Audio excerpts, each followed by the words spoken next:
មានតែគេមើលឃើញនៃទូរស័ព្ទរបស់យើងឯងទោះបីនៅក្នុង contact មួយយើងក៏ដោយគឺគេអាចមើលបានឯងសួស្តីអ្នកនរគ្នាថ្ងៃនេះខ្ញុំមកប្រាប់អំពីរបៀបក្នុងការបិទលេខទូរស័ព្ទនៅក្នុង Telegram របស់យើងកុំឲ្យអ្នកដទៃឆាតមកឃើញលេខទូរស័ព្ទរបស់យើងចឹងដើម្បីបិទបានអ្នកនរគ្នាចូលមកកាន់ Telegram មក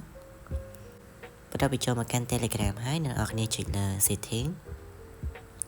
អ្នកនរគ្នាអមមកក្រោមរកពាក្យថា privacy and security ចូលឡើងនឹងមក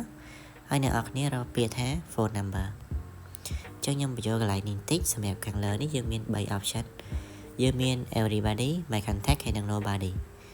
ចឹងសម្រាប់បើយើងយកខាងលើយើងដាក់ everybody អញ្ចឹងមានន័យថាអ្នកគេក៏ដោយឲ្យតែមាន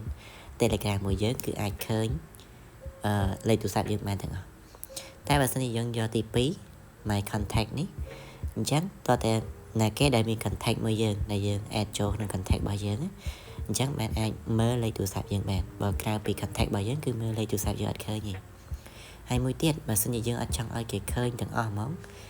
អ្នកគ្នាយកពាក្យថា nobody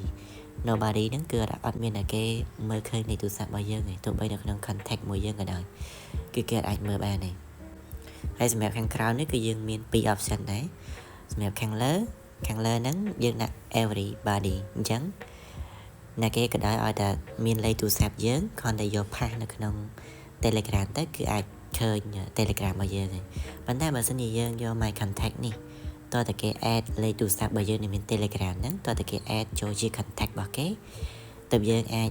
ទៅគេអាច add មកយើងបានបើសិនជាគេអត់ add ចូល contact របស់គេទេគេអាច add Telegram មកយើងបានទេអញ្ចឹងអ្នកនរគ្នាយកខាងលើក៏បានយកខាងក្រោមក៏បានអញ្ចឹងសម្រាប់វីដេអូមានតែប៉ុណ្្នឹងទេអរគុណសម្រាប់ការទស្សនា